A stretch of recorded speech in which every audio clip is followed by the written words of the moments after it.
Hey, good morning, guys. Back here on Monday with another video about this big build we're doing. The i9 2080 Ti build is what I'm calling it, based around the Cougar Conquer case.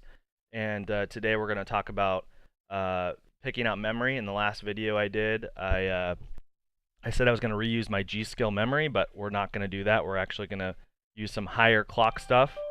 And then additionally, we're going to pick out the video card, the 2080 Ti that's going to go into the build, because I haven't ordered one yet. We need to do that. So, yeah, stay tuned.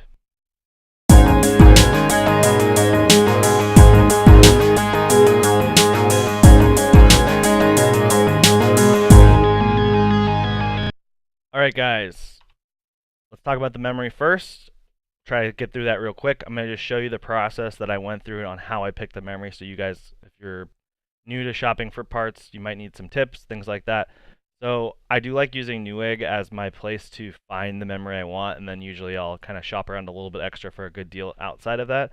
But basically, I was going to stick with my G.Skill memory. It's only 3,000 megahertz, which is still really good, but being that over a year has passed since I built that last system, I really wanted to kind of step it up a notch, whatever you want to say, and we'll reuse that G.Skill in another system, no problem. We've got plenty of uses for that, so it won't go to waste.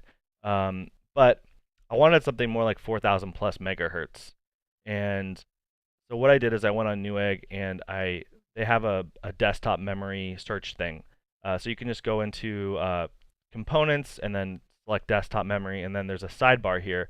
And you can see on my sidebar that I have all these different options for speeds of the memory. There's a show more button. You can see all of these different speeds. And I basically selected every speed from 3733 all the way up to the very top, which was 4800 megahertz. And then additionally, I also checked the box for 8 gig per module because I'm going to have 4 slots on my motherboard, and I only need 32 gigs of RAM. And so I don't want 16 gig sticks, but I also don't want only 4 because I need more than 16 gigs for what I do. I do actually use more than 16 gigs. Yes, I do, because of what I do for my work. But in any case, this is what we selected. We spit out a bunch of these results, and then there's a button here that's sort by. So we sorted by lowest price. The lowest price popping up is this Kingston HyperX Predator for 8 gig. It's funny because it says it's $130 with 00. Usually when you see 00s, that means it's like a sale, but this is a terrible deal. It's only one 8 gig stick for $130. You can see, you go to the next one here, and it's $170 for two 8 gig sticks. So this is, ignore that HyperX thing.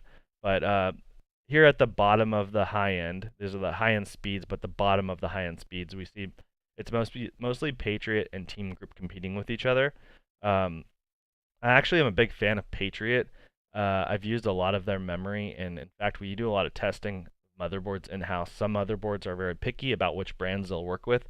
We have one Viper stick, Patriot Viper stick out there that we use as like the go-to. Like if all other sticks we have don't work, always try this one last time before we say the board is bad. And it's very compatible, and we've had a lot of luck here with that brand. So I'm a fan of it. Team Group is not an unknown brand. I'm very familiar with who they are, but they're kind of like a lower tier brand. Patriot has been around forever. They're, in my opinion, way above Team Group. And so that's just how I'm looking at this. And then the first 5 options, 1, 2, 3, 4, 5, these first 5 options are all non-RGB. I was kind of hoping to go RGB for this since it's high-end, and I don't know. I've said before, I'm not like obsessed with RGB by any means, but it's kind of cool to have. So the first thing I saw that I thought would fit the bill here was this Patriot Viper 4133 megahertz, and it's RGB. And that's competing with 2 other versions of RGB memory here, which is the Team Group Excalibur Phantom.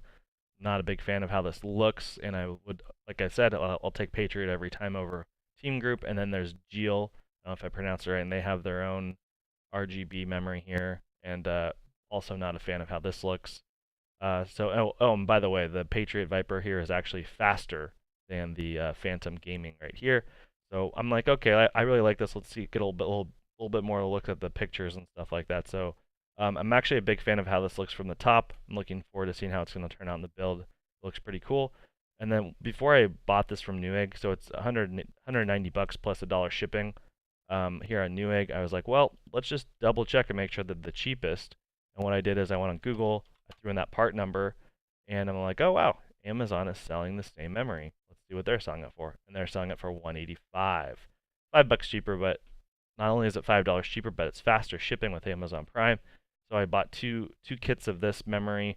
I did that on Friday, I want to say, so I think it's actually going to be here today. It'll be here real soon. It says it's out of stock until a few days from today, but it was in stock when I ordered it. So looking forward to seeing how this all looks in the system with 4 sticks of this. I think it's going to look pretty awesome. And let's move on because you guys are probably bored with talking about memory when we could be talking about video cards because everyone is way more excited about video cards than memory, right?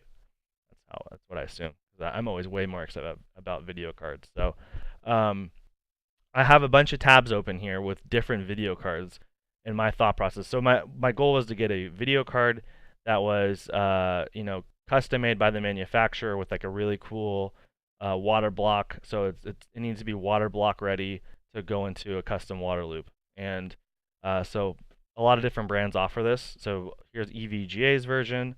It's their Hydro Copper Gaming, Ultra Hydro Copper Gaming, and it's a pretty good looking card. I think this could have definitely been a good choice. I'm not a big fan of the price though. $1,600 seems a little bit high. I do want to check. I did not do this earlier. I want to check if it's like for sale on Newegg or Amazon for cheaper. Let's see here. Here's Amazon. Yeah, so Amazon does have it cheaper. Oh, I apologize. They do not. That is not the same card. Um, they don't appear to have this card in stock. So, yeah, you know what? It doesn't. It's funny because it's not for sale on Newegg either. It looked like. I'll just double check by searching the part number here on Newegg just to confirm for anyone else, because someone else watching this video maybe was actually interested in buying this card. Okay, so it's not available on Newegg, not on Amazon. No other websites were reporting it. So it looks like they really want you to buy this card on the EVGA website, but it's out of stock. It's $1,600 and it's out of stock. So that's not good. I did actually see one in stock on the B Stock store last week when I was looking, but when I checked just a few minutes ago, it looks like it was sold out. So unfortunately, the EVGA is not. It seems like it could have been an option if it would have been priced correctly, but it's not priced correctly and it's not in stock, so we're passing, right? MSI has the Seahawk, and I am definitely not a fan of this card. I'm a big fan of MSI's products, especially I have like a Lightning Z, I believe it's called, a 1080 Ti at my house and my personal computer. Love the card, love how it looks, but this dragon guy really bothers me. I like dragons, I like Game of Thrones, but I don't want this corny dragon cartoon guy on my 2080 Ti video card. And I also don't like how sharp this angle is right here, this like cutout. I feel like they should have just made that one smooth, chunky card across the board. So anyway, this card just doesn't do it for me, and I'm saying no thank you to it. Here's the ASUS website. These are all of the 2080 Ti's that ASUS sells, and they do not sell a water-cooled one right now, which is a little bit disheartening. Their highest end version is the Matrix, which is really cool, and I'm a big fan of this card. It has a built-in water cooler. It does not need any external radiator or fan. Everything is built in. The radiator is built in, and the pump are built into the card. I've never seen this before. Like I don't know if you guys can see this picture where they split the card into different groups. Here's the fans, here's the radiator and pump, here's the card, their PCB, and here is the backplate. But it's a really cool looking card. I'm a big fan of it, but it doesn't fit in with my custom water loop idea, so it doesn't work out for me. I always go with ASUS though whenever I can because they're my favorite brand. So here's Gigabyte's water-cooled card, the WaterForce WB, or I guess it's the Extreme WaterForce WB. This does look like a pretty big improvement over the 1080 Ti version they had of this card.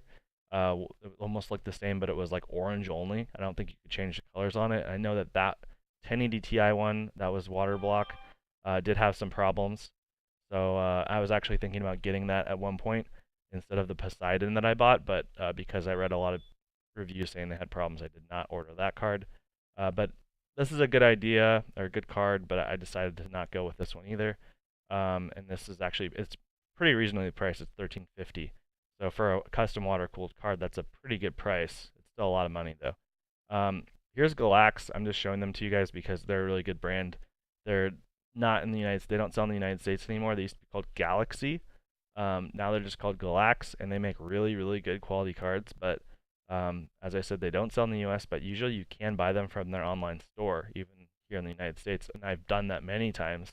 I'm a big fan of their stuff. And they have really good prices, and they're easy to get stuff from. Here's PNY, and as you can see, their selection is terrible, and their prices are really bad too. I mean, for just a blower card, they're showing $1,400. I mean, when was the last time they updated the pricing on their website? That doesn't make sense. Anyway, PNY really needs to step up their game, obviously. Here's NO3D, and I actually really do like this card. They have an Alpha Cool branded iChill custom water block on this, and it looks really good. I do like this card a lot. NO3D is kind of like Galax. They don't sell in the United States normally, but I do a lot of business with them directly, and I could always just email their sales manager and say, hey, I really want one of these cards. Can you ship it to me? Maybe they'd even give me a good deal. I don't know, but this was an option, but it's not the final option. Now, in my last video, if you guys watched it, I did say I was going to buy this Zotac card. This was my first choice. I was 100% dead set on getting it. I thought it looked amazing. But after watching a YouTube video, I realized that it is really not what I thought it was. This picture right here that I'm looking at, that I'm showing like the blown up version, it looks sweet. It looks so cool, but that's not what it really looks like in real life. This is like the computer rendered version of what it could look like if the world was perfect. Here's a video of someone at CES this year showing what the card actually looks like in real life. And it has this huge plexiglass thing over the front. Oh no, what just happened there? Sorry guys. There we go. So I'm trying to get a better zoom in here on the card. So here's the card, and it still looks pretty cool, I think, right here before the lights are on. But once the lights are on are where I start to have a problem with it. So I'm gonna zoom in right there. So it's just too much plexiglass and too much this like stencil etching stuff. It just looks so cheesy to me. And you know, you compare how that looks to that right there, and I feel like this just looks so much better. This just looks so clear, and it could be the case in the the environment where they are, but it just looks super cheap and cheesy to me, and I just can't do it.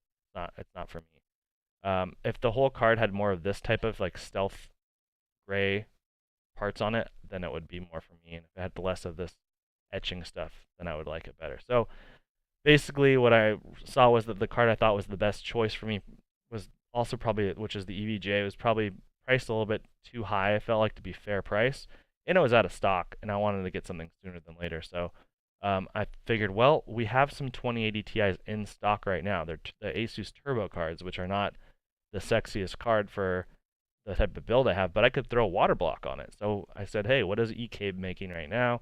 I looked up the compatibility. Sure enough, there's compatible stuff, and I landed on this Amazon page where there's a copper-based EK water block that fits the ASUS 2080 Ti Turbo card. So this is the best choice. It's got prime shipping. I've got the card in stock. I'm going to save a ton of money going with this.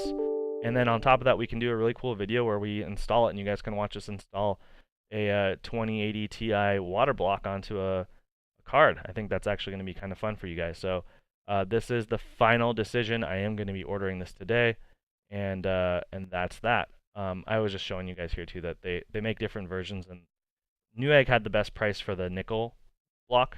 I figured that the copper is the way to go though, so it's a little bit cheaper to go on Amazon and get the copper version. They also make a black version, which is pretty cool, but I do like the idea of being able to see the orange coolant through the plexiglass window there. So final decision, video's over here pretty much, guys. Thank you for sticking through the whole way. If you like the video, please like and subscribe. I'm going to be making another video in just a few minutes about the Cougar Conquer case. So stay tuned for that. If you're interested in the case itself, I'm going to unbox it, and maybe we'll install the motherboard in. We'll see. Anyway, guys, thank you very much, and we'll see you in the next video.